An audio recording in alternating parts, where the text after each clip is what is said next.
Muy buenos dias. Good morning, mi gente. I'm Kyle Gomez Lineweber, Director of Policy and Advocacy for GALEO and GALEO Impact Fund. This is our very first episode of our podcast together, Somos Más, which we have named Estamos Aquí, and we surely are here. Just so you know a little bit about me, as I mentioned, I work for GALEO Impact Fund. I was born in Georgia. Soy hijo de un chilango de Mexico City y una gringa de Gringolandia. I'm like many of you, and I'm proud to be here. I've worked for local governments, nonprofit organizations. I ran for office myself, and I've worked for numerous elected officials and state legislators. And I'm so glad to be here with GALEO and GALEO Impact Fund. But I'm not alone. This is not just a one-man podcast. We have Marifer, Alberto, my wonderful colleagues and co-workers. Marifer, do you mind introducing yourself? And then Alberto. Yeah, thank you. Buenos días a todos. Soy Marifer Vizcaíno, María Fernanda Vizcaíno. I've been with GALEO for almost 2 years at the leadership department. Como Cal, crecí en Georgia, pero originalmente soy de Mexico. And a fun fact about me is I am not a morning person, so you have me out of my comfort zone at 9 a.m. But pass it on to Alberto. Thank you, Marifer. Thank you, Cal. Hola, crayolas a todos. My name is Alberto Reyes. I am a community organizer with GALEO. I've been with the organization for over a year. And just as Cal and Marifer, I'm also a son of immigrants, but I've been here in Georgia for over 20 years. I consider Georgia my home, which is why I'm very passionate about my role. I'm very passionate about this project that we have put together. And yeah, this is going to be a really fun episode, really engaging. We expect everyone to enjoy it. If you're not a morning person like Marifer, we'll bring the energy. If you're a morning person, glad to be here. And yeah, so we're going to have our first segment that is going to be news. Kyle, anything else you would like to talk about? Yeah, I just want all of our viewers to know that, we're going to try and do these episodes, every few weeks. And we're going to try and talk about the topics that impact you, the Latino community of Georgia, especially, because there's a lot going on. We're 10% of our state's population. We are here, estamos aquí, and so we need to talk about the issues that matter. And we don't see that always happening, with a lot of mainstream podcasts. So that's part of the reason that we've decided to do this. As Alberto mentioned, we're going to talk about the news, but we have a number of really great segments from Latinos in Acción, talking about the great work that our civic engagement team is doing. Ponte las pilas, talking about the great work that our leadership team is doing. And then, of course, La Pinche Politica, everyone's favorite topic, certainly mine, talking about what's happening in the policy and advocacy realm. But up next, after a quick ad break, we're going to talk about GALEO News.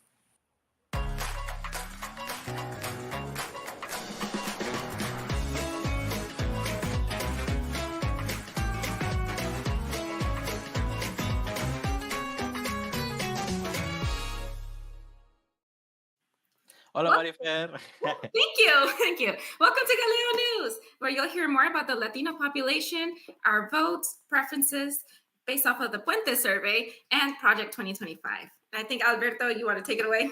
Yeah, we'll start with that. So real quick, currently in Georgia, there are 400,000 Latino registered voters. That number continue increasing, so it's very good.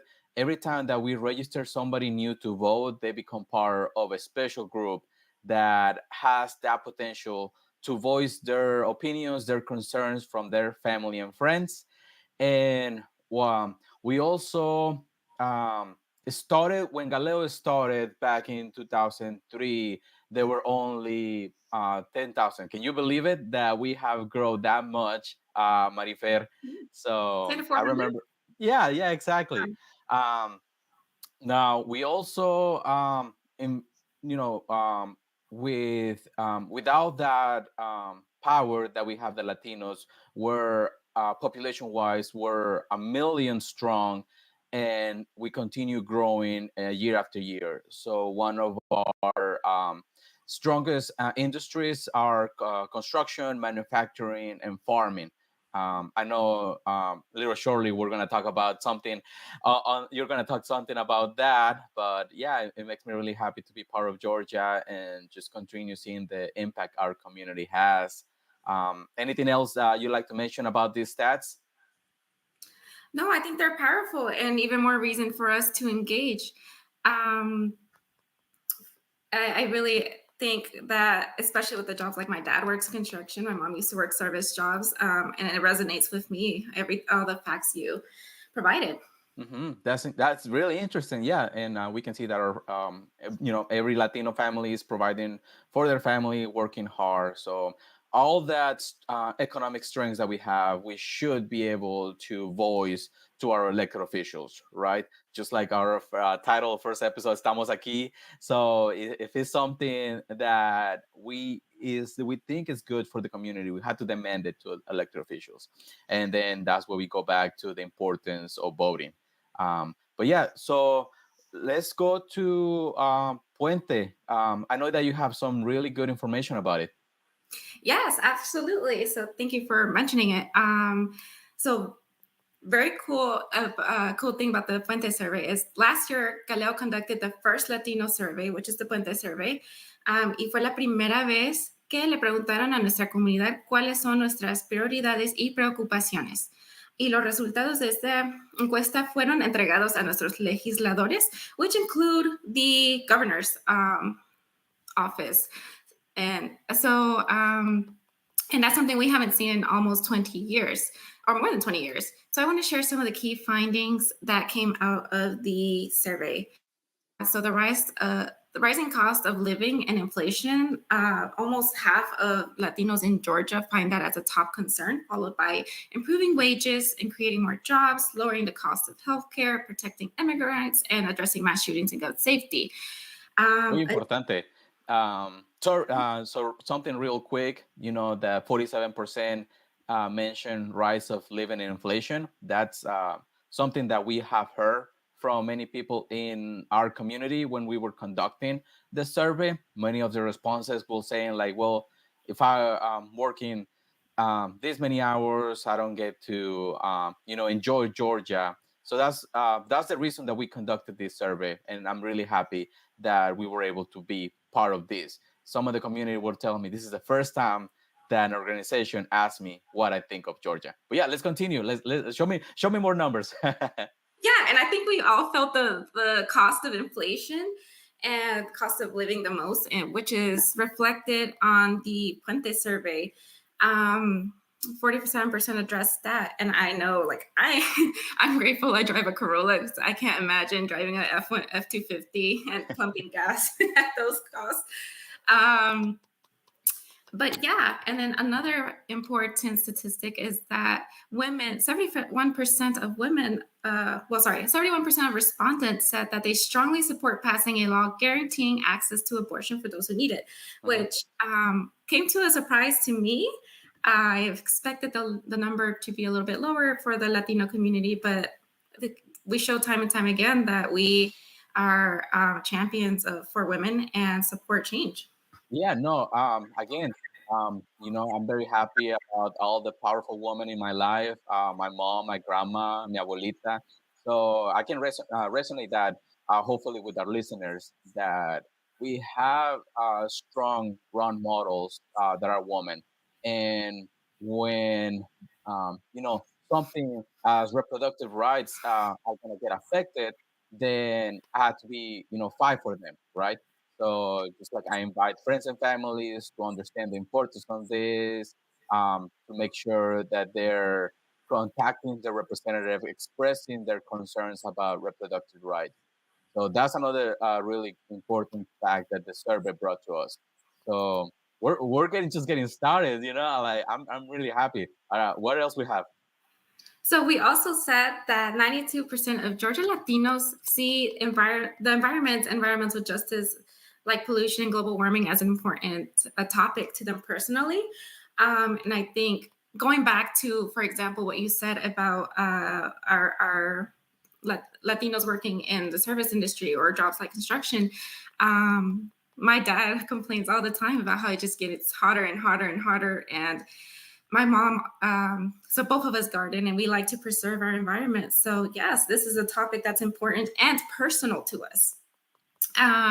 But if you guys want to find out more information about the results, you can look it up at puentesurvey.com. But we do want to segue into something important. I mentioned previously that protecting immigrants is a top priority for Georgia Latinos. And importantly, 83% of us support some type of legislation that protects our immigrants. But did you know that a major nonprofit organization submitted what is called Project 2025, which directly targets our immigrant population? Oh, no, he escuchado poco. Suenan muy malas noticias. Let's talk about it a little more. Yeah, so I didn't know much about it, and I kept hearing it everywhere. And did my research, which I encourage all of you to do. Mm-hmm. And something you'll see that they're encouraging is mass deportation using the National Guard and military. Yeah, as someone who has DACA and could maybe lose DACA at any moment, that terrifies me that I could be at work or at school, work, church, grocery store, and I just see the military come in and ask for my ID, my status. Mm-hmm. Terrifying. Yeah, no, for real. It's something that some of our community live in in that type of fear day to day. I also have DACA as well, and I'm very fortunate that I'm able to work and be a leader for the community and share what's happening, right? So as soon as we mentioned the project 2025, I'm going to do my research. I'm going to share all the credible resources to my community so they still informed, they still aware of what's happening. I know there are some really, really bad bullet points that really target our community. So anything else that we have to learn about this bad plan? Yes, if you are undocumented and your children were born here, one of the goals that they want for 2025 is to deny that U.S. citizenship to your children, going against the Constitution and state law. Right. That's very awful. Yeah. No, that definitely is very bad. And I like you said, like you encourage the community, we encourage our listeners to go and do their research, stay informed, share credible resources, and just ask questions, right? That's where GALEO are here. We're here to help the community stay informed. Yeah. Yeah. And we're not making this up. Please do your research. No. Yeah. Do you want to say that we also need to Google? Is that something they can do? Yeah, because it doesn't stop with immigration. There's so many aspects of our everyday life for Project 2025 that could impact you directly. This is just something that we saw that targeted our community. But with that being said, I am going to send it. I think that's everything we have for our GALEO news. So I'm going to send it off to Kyle. Yeah, with our very special guest, Representative-elect Marianne Santos. Nuestro viaje comienza en la tierra de los sueños, donde las oportunidades florecen llenas de esperanza. Las primeras generaciones de inmigrantes cruzaron océanos, fronteras y muchas barreras. Ellos trabajaron sin descanso. Su sudor alimentó el suelo de esta gran nación. Their sacrifice was our foundation. Now their children stand tall, ready to honor that legacy. Hoy depositamos nuestros votos, no solo por nosotros, sino por todos aquellos que no pueden hacerlo. Hoy votamos para definir nuestro destino, para proteger los sueños de las generaciones pasadas y de las del futuro. Unámonos, hagamos que nuestras voces sean escuchadas. We build bridges and break barriers and forge a brighter tomorrow together. Hoy nosotros votamos por aquellos que no pueden.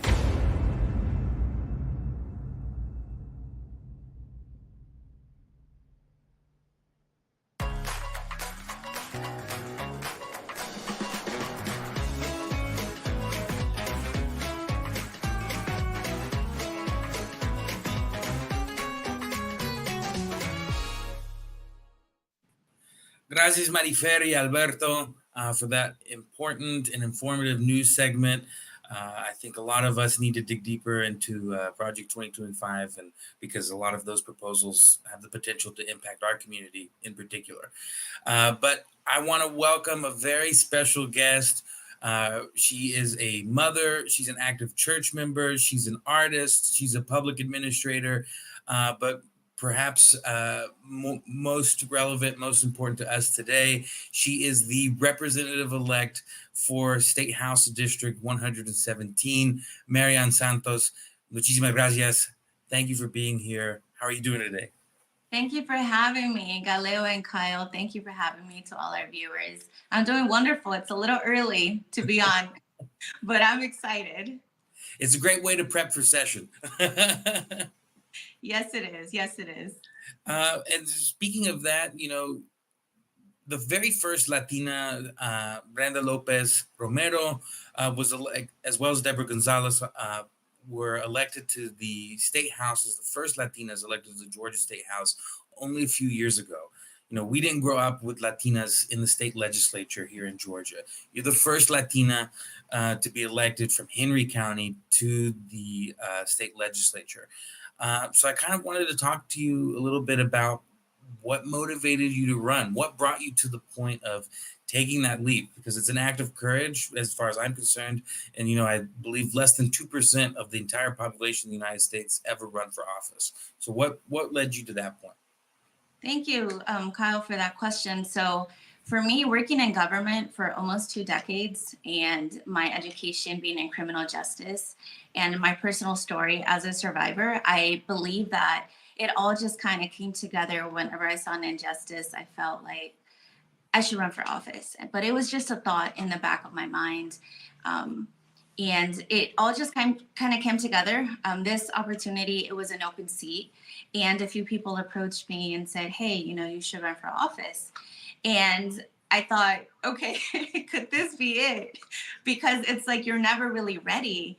And I prayed about it. I talked to my family and I said, you know what? I need to do this. I need to do this for myself, for my children, for the people that don't have a voice. I need to step up. And that's what I did. Absolutely. And thank you for doing that. And I want to ask, you know, obviously you had a kind of unique experience, not just as a Latina, but something that doesn't happen very often. You did not have a primary opponent. You don't have an opponent in the general election. So can you talk a little bit about, like, you know, what your experience in general running for office has been, despite, you know, the unique aspect of not having opponents, and maybe what you've been able to focus your time on without having opponents, you know, that others wouldn't have? Certainly, yes. So you know, for me, it's really been building block after block after block. Although I don't have an opponent, I was raised, you know, my parents taught me hard work ethic. You keep working hard, and it may not be today, but you're going to make it. And so just being a first generation student, going to school, building, I felt like my work has flourished. And that's something that I hope people can take from my story, because at the end of the day, you're building towards something and you have to just keep going towards that goal. And so I put in a lot of work behind the scenes as a single mother, as a working adult, as a Latina and daughter of immigrants. I certainly feel like I've worked very, very hard. So for now, I am going out into my community. I am speaking to the constituents, going to events, going to community events, and trying to make myself accessible. I don't have a race that is as competitive, of course, as others, but I definitely want people to know, hey, I'm your representative. I'm here. I'm accessible. I want to make myself accessible to you, and so that's what I'm doing. Absolutely. Accessibility is key. It's really important. And I'm glad to hear that that's, you know, such a priority for you. And, you know, as you're on the campaign trail, as you're talking to constituents, what are some of the concerns that you're hearing and that you're going to be thinking of during your first term as legislator? So if you've ever been to Henry County, you have been stuck in traffic. Number one thing, traffic, traffic, traffic. The roads are very, they haven't grown with the community. So that's definitely infrastructure. Education is a big one as well. We have a lot of students that are falling through the system. And me coming from criminal justice, I definitely have a heart for our youth. I want to make sure that we provide them the tools and the resources so that they can be successful and grow up to be actual citizens that contribute to the society and not fall into the criminal justice system. So those are some of the things that I have heard. Absolutely. Well, I can tell you, I think from McDonough all the way up to North Gwinnett, traffic is a consistent issue, something that's talked about, all throughout Metro Atlanta. So I'm glad to hear that that's going to be a priority for you, and I'm sure lots of your constituents feel the same way. I want to kind of circle back and just hear a little bit more about your history, your family background, and you mentioned just how your parents instilled a very strong work ethic in you, and so can you talk a little bit about where your family comes from, how how y'all have built a life here in Georgia, here in Henry County, McDonough? Yeah, sure. So my parents are originally from Chicago, and I was born in Chicago. My father, when I was younger, he worked long hours. He worked in a factory, so I didn't see him as often as I would liked. My mother, she cooked. We always had food. She made tamales. We would sell them throughout Chicago in her van. So she made it work. When there's a will, there's a way. She paved the way for us to be here in Georgia. They now have a restaurant, Santos Taqueria Express in McDonough, and it's been there for 22 years. So they really have instilled that keep working hard, keep building, and your goals are attainable. It's not just, an idea. Once you put action into it, you can actually achieve your dreams. Absolutely. And I have to pay a visit to that taqueria in McDonough. I'm sure it's really delicious. Yes, definitely. But also, I think a lot of our viewers, certainly a lot of the people that we work with, really relate to that, life story, life experience, and background. And I think it's so key to have that in the legislature, where you're making such important decisions and crafting law that's going to impact everyone in the state of Georgia. And as we know, a lot of issues impact our community disproportionately. So again, it's just really exciting to know that you're going to be there with your life experience. And with that, last week we had the RNC, the Republican National Convention, where they nominated J.D. Vance as their vice presidential nominee, Donald Trump as their presidential nominee, and on the Democratic side, the party you're affiliated with, obviously, things have been in motion, have been a little bit more fluid. Everyone expected Joe Biden to be the nominee.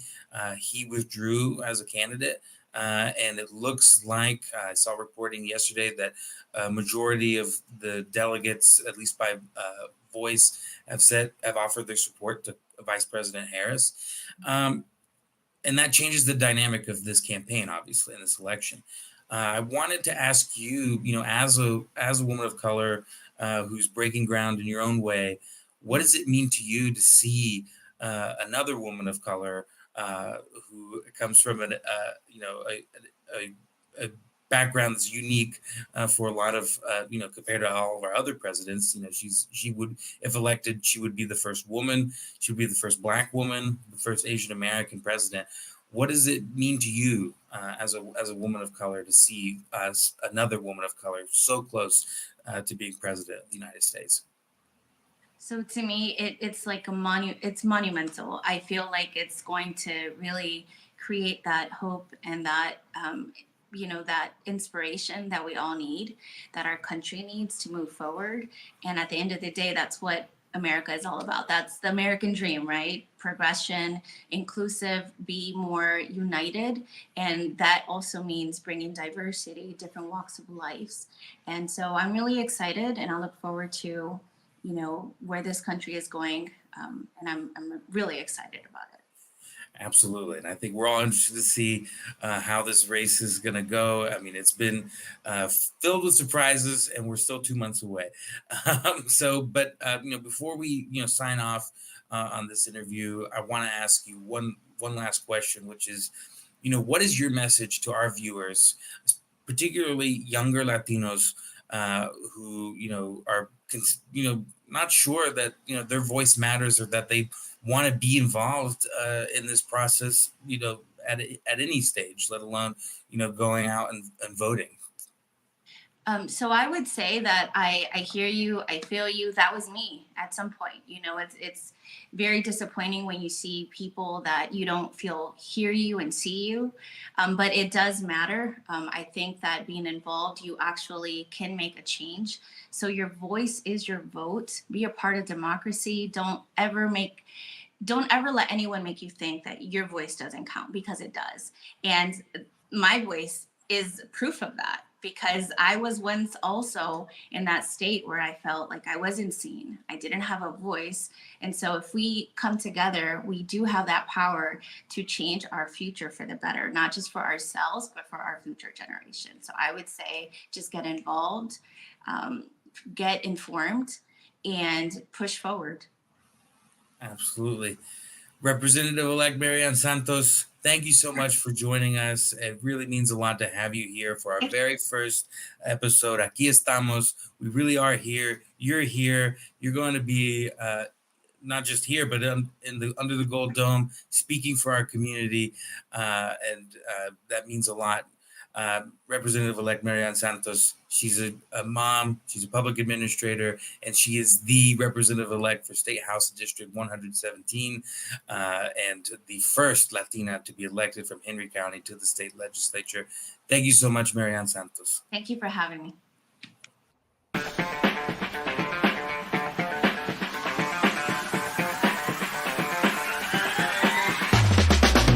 We're having to have real conversations about, especially for women, decisions being made for us and about our bodies. With environmental justice, our communities are the ones that see the lack of resources and sometimes the abuses of our resources when they do exist. For me, first and foremost, it starts with voting rights. Going back to the statistic of the Latino population being the fastest growing, both in the state of Georgia and across the United States, if we can't tackle the current voting rights issues, then it almost renders all the other issues that the GALEO Impact Fund is focused on impossible to achieve, right? We need to ensure that the Latino population here in Georgia not only has adequate representation in the electorate, but also understands the importance of what voting means, what voting can achieve. So I think that the issues really speak to the heart of what is happening today. But also, it speaks to what we see becoming the real work in the next 15 to 20 years. I can't say this enough. GALEO is constantly the leader for a lot of this work. And they have been very in tune with what's coming, but also what has been happening. And we have to find that balance. But the environmental justice, the reproductive rights, the voter protections, it is right on the money of the conversations we need to be having right now today. Creating that equal platform where your one vote from a Latino person in Georgia is equal to one vote of any other person in the state of Georgia, right? That's how we then create the foundation to move forward and address all the other issues, whether it's the environment, the youth movement, right? All these other issues that we all are very well aware of in the general politic landscape. We need to really hone in and focus on voting rights and ensuring that there's real equality and access to the polls, but also the equality that we have an accurate representation of the Georgia population in the electorate.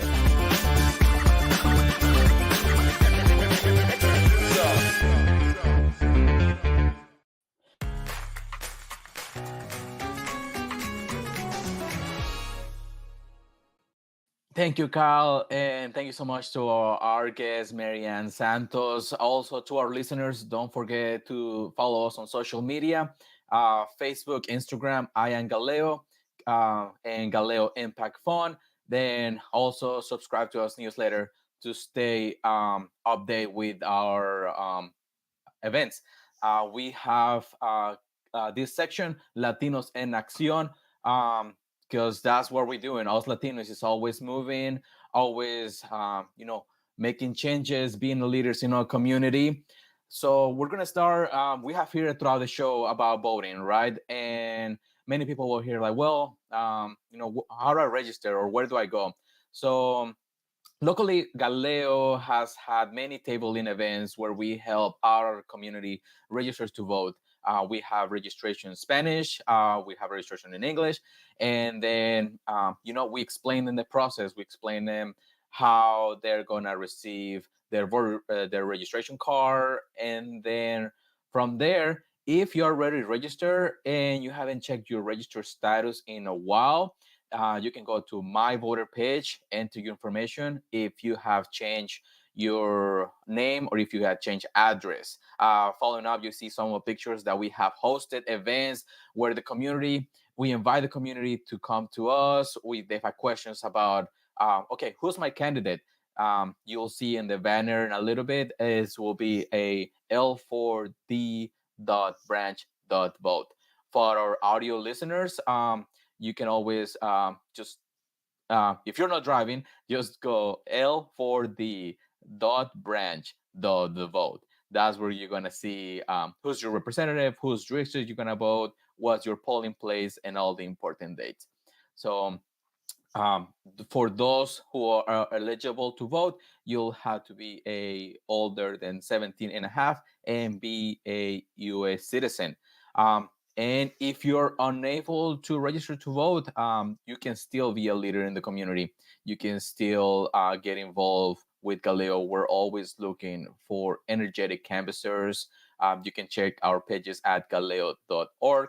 We're still looking for canvassers. We're looking for volunteers whenever we have social events where we're doing our Vamos Pa' Fuera. So that'll be another important topic that I would like to talk about. So our Vamos Pa' Fuera is our sustainable initiative. It started in 2022. One reason that it started is just because we were seeing the impact of our community has had. So because we're immigrants, we're a minority, that it has been affected not only economically, but also civically and education. And now we have the environment. So with Vamos Pa' Fuera, a group of volunteers, we go to different areas, predominantly Hispanic, and we do cleanups. Following up, you'll see some pictures of our latest event that we have collected over 60 pounds of trash. And overall, for what we have so far in 2024, we have collected close to 1,000 pounds of trash. So that's something that we want to give to our future generations. We're going to give them clean green spaces. We're going to give them clean rivers for them to enjoy. We got, our younger generations can enjoy the environment. That's one of the reasons we started that. We also have hosted recycling and upcycling events just to show how our community can reuse items. I know mi abuelita used to have a metal thing where she will, the cookies, that she will put her sewing kit now. So then she was very good at recycling. My mom will also used to recycle the butter containers, and now they become salsa containers. So I'm really happy about that. So that was my segment, Latinos en Acción. Don't forget to follow us on social media. Again, Facebook, Instagram. I am Galeo Impact Fund at Facebook, YouTube, TikTok, and LinkedIn. So stay awake, people. All right, we're going to start. We're coming back right up. Stick with us. Our roots stretch across continents. Our hearts beat in rhythm with the land. We are the stewards of this earth. All of us feel the weight of environmental issues. Pollution, global warming, deep in our souls. Georgia, our home, present and future for next generations. It's time to act against climate change. We've seen the storms and felt the heat. Many families have moved in seeking security. We have the opportunity to change that reality. Vote because our future depends on it, and our choices shape the world.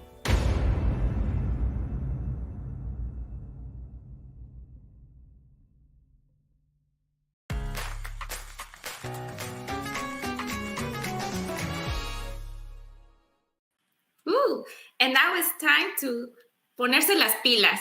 So for those of you who don't know, the leadership department, it aims to do that. Exactly, provide opportunities que se pongan las pilas.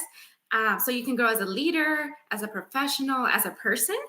And one of the ways we do that is through one of our biggest programs, which is the GALEO Institute for Leadership, which is a 9-month program, a cohort of around 20 to, this year we have 40 people, like-minded individuals. And we want to connect you with them, make sure that you are get to meet passionate people like yourself, educate you with the skills and knowledge needed to succeed in corporate America, nonprofit world, and school, and to inspire you. Something that Kyle mentioned while interviewing Representative-elect Marian Santos is we have a lot of firsts. And Brenda Lopez, who was the first elected Latina to the state legislature, she was in GIL. The first Latino city councilman, he was in GIL. So, I mean, I feel like there's a connection there. And the application is coming out later this year, so stay tuned. One of the ways you can do that is by subscribing to our newsletter. We have one in Spanish and we have it in English. And that bit.ly is bit.ly Correos Español. And in English is bit.ly /Galeo Mail. Let me say the Spanish one more time. Bit.ly /Correos Español.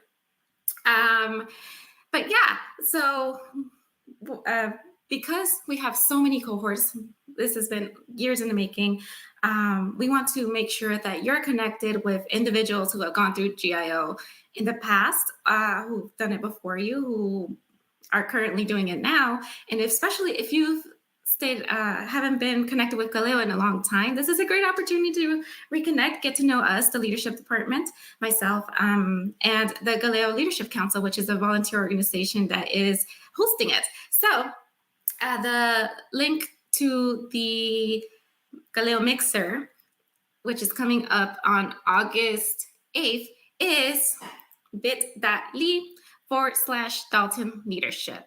It'll be at Mendoza Cafe in downtown Atlanta from 6 to 9 p.m. And we're excited to see you there. The QR code for the ones watching us on Facebook is up on the screen. So take out your phone, scan the QR code. But if not, if you're listening to us on Spotify or other streaming sites, again, the link is bit.ly /GIL Mixer in all caps. And now we're also transitioning to the Dalton Leadership Series, which will be held in Dalton in collaboration with Dalton State College. That is coming up on August 17th. And we are focusing the sessions to higher education and mental health in the Latino community. Some of the things that we've heard from you for the people that can't attend GIL and Norcross is they're too far. So we bring these educational moments to you. So take advantage, pónganse truchos, pónganse las pilas, los animo que you guys have registered for that. The bit.ly for that is bit.ly /Dalton Leadership. And last but not least, we are having our annual summit in September, give or take. The details are coming out soon, but go ahead and mark some time in your schedule and calendar to come to that. We're excited for that. And a small teaser about that is we're having this year an all Spanish track that is tailored for the Latino community, for your needs. So we heard your feedback and we are going to get this done. But that's it for leadership news, and I will pass it on to our good friend Kyle with a topic that breaks families apart at the dinner table. Latina power fuels our democracy. Exigimos respeto por nuestros cuerpos y por nuestras vidas. Everyone knows it. Women's reproductive rights are fundamental to democracy in a free country. Georgia es nuestro hogar. Nuestro voto puede redefinir políticas que le dan forma a esta nación. We're not just voters. We're architects of change. Vote. Vota. Because her right to choose matters.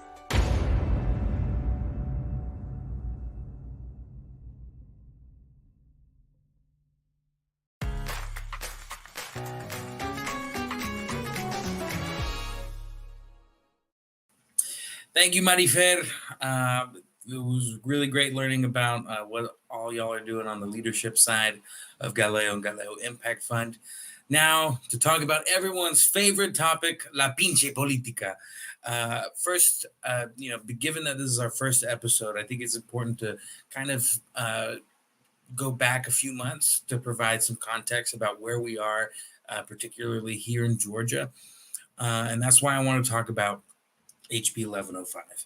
HB 1105 was a piece of legislation that was put forward in the last legislative session. It was a version of a piece of legislation that had been presented a number of times by Representative Petrie, which had never made it anywhere, never gained traction. But unfortunately, I think because of the factors outside of the session, the fact that we're in a presidential election, and then of course the unfortunate murder of Laken Riley, created this kind of perfect storm for a piece of legislation like HB 1105. And let's talk a little bit about what's in it. It does a number of things, including requiring our local jails to publish reports showing how many undocumented individuals are picked up and charged with crimes in their localities, which we think paints a lot, or on a GALEO Impact Fund side, we've said that it could potentially paint a lopsided picture that makes it seem that like immigrants have a proclivity for criminal activity or are more likely to commit crimes, which we know is just not true. But the core of 1105 is that it essentially seeks to put pressure on local law enforcement to participate in programs like 287G. What is 287G? It's a federal program through the Department of Homeland Security, through ICE, that essentially deputizes law enforcement officers, jailers, as ICE officers.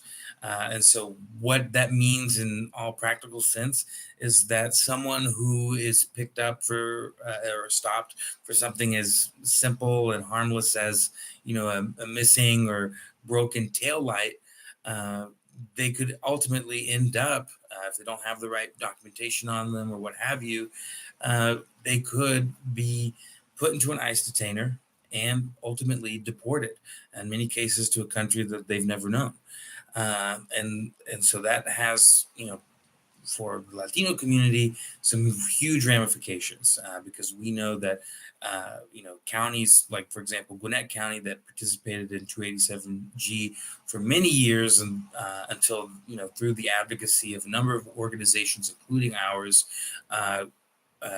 helped elect a new sheriff, a new administration that stopped participating in 287G. But while Gwinnett County did participate in it, there were more deportations happening in Gwinnett County than just about anywhere else in the country. And that's scary for a lot of our community, for a lot of our folks. And, we were there from the very beginning, from the moment that the first hearing was had on 1105 to the very last day, where it was unfortunately passed by the state house, the state Senate, after it had been passed out of the House. And we were there outside of the Capitol the moment that Governor Kemp signed it into law. And, it's really concerning because right now there are only four, for a number of reasons, but right now there are only 4 counties that participate in 287G. There are 159 counties in the state of Georgia. And to give you an idea of what that looks like in the larger context, there are 146 agreements between local governments and Department of Homeland Security with 287G agreements in the entire country. So we're talking about if forcing all of our localities to participate in this program would more than double the number of localities participating in 287G in the entire country. And on top of that, could potentially encourage targeting of Latino community members. We're just trying to live their lives. We're just trying to, provide for their families, and, make a small mistake like, not replacing their taillight when they should have, and then end up having their family torn apart. So that's a lot of concern. We're going to continue talking about this in our next episode, where we'll speak with an immigration law expert who can dive into, not only the ramifications of 1105, but what your rights are and how to protect yourself and your family. Now, there has been some good news for our community in recent months. Just over a month ago, the Biden-Harris administration announced that they were creating a pathway to legal status for undocumented spouses of immigrants as well as their children, and so that they could obtain legal status and eventually, every case is different, but eventually becoming citizens of the United States after going through that long, arduous process that exists to become a citizen. It's not easy to become a citizen of the United States unless you're born here. But that that policy shift that came out of the Biden-Harris administration has the potential to impact more than 500,000 spouses in the United States, in addition to 50,000 of children in the United States. So we're talking about 550,000 people, 550,000 families that, were not sure that they were going to be able to keep their families together, and now have a new pathway and some more security and more of their dignity respected. And by the way, 33,000 of those families are here in Georgia, and a lot of those families are Latino families, are mixed status families. So we, certainly on the GALEO Impact Fund, we advocated for that, not just here in Georgia, but over in DC, and we were excited to see that announcement be made. But as I mentioned, next episode, we'll talk more about that. We'll dive even deeper into that. Please stick with us for the next ad break, and where Alberto and Marifer will join me before we sign off.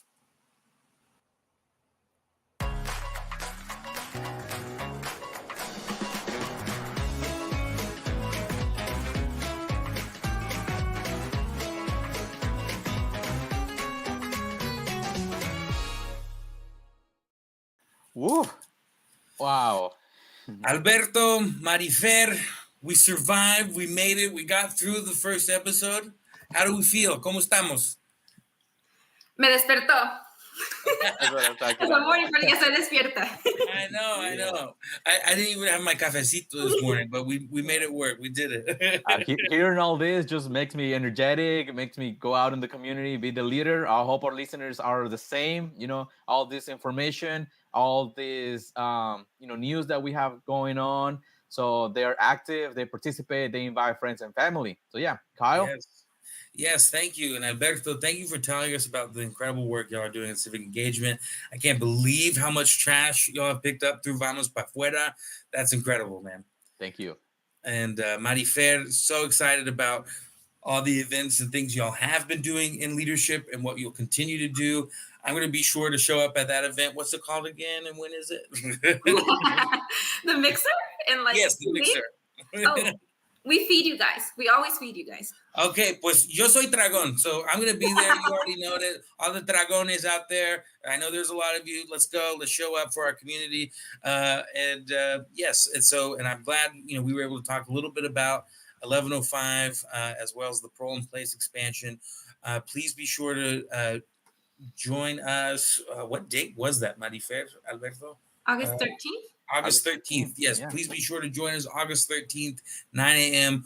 We're going to be providing all sorts of updates, but we're going to be diving deep into HB 1105 and parole in place with an immigration attorney who can actually speak to, the ramifications and how to protect ourselves, protect our community.